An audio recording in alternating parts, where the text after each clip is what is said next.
Let's find out more now with Bachar Halabi. He's a political analyst with a focus on the Middle East. He joins us now live here in Istanbul. So, Bachar, often subsidies, especially widespread subsidies, as in Lebanon, can really hamper a country's economic future. So, there's no doubt that it would be better without them, just for viability alone.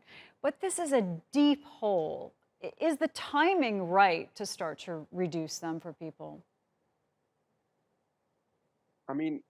The subsidy system that has been in place in Lebanon, at least since the end of the civil war up until today, has been there for a reason. It's not simply about softening and decreasing prices on Lebanese citizens, as much as it was also one of the tools and avenues for the different constituencies of the sectarian ruling elite to maintain their grip on society and in order to maintain this clientelist networking that has often propped them up in order to remain in power.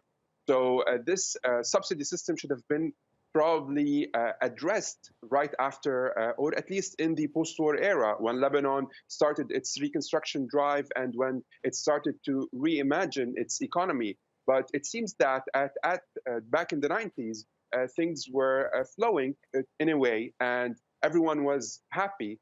Cash was being injected into the economy by neighboring wealthy countries, in addition to the fact that expats were sending their savings to Lebanon. So the system was working in a way, and this is why those subsidies, probably one of the largest in the world per capita, of course speaking, were never addressed. Nowadays, the subsidy system should have been also addressed since the October 2019 uprising, when people took to the streets and when they demanded real reform. Because at the same time, both the Sadr conference and at a later stage, the discussions and the conversation that was held with the IMF by the previous government, the issue of subsidies was definitely addressed, and the need to lift those subsidies. However, lifting subsidies is a double-edged sword, because Right. from one side, it will be damaging the most marginalized and unfortunate factions of the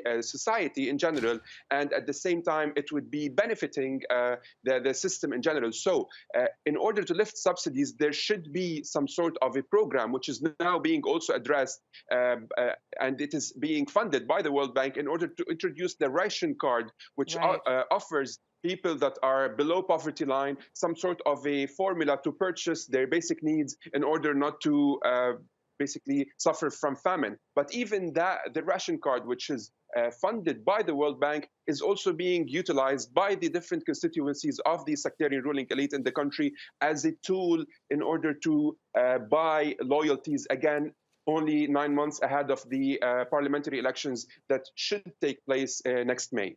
Right. Also a political element there, as always. Bachar Halabi, thanks for joining us.